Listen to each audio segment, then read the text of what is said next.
ఆ ప్రాంతం పేరు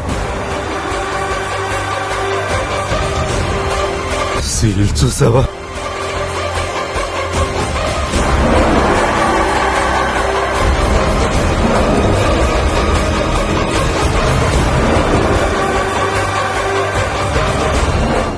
పేరు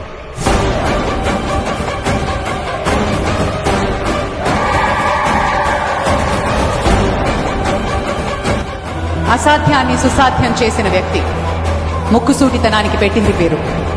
చెప్పాలనుకున్నదే చెప్తారు, చేయాలనుకున్నదే చేస్తారు. అది ఆయనకి మాత్రమే సాధ్యమైంది.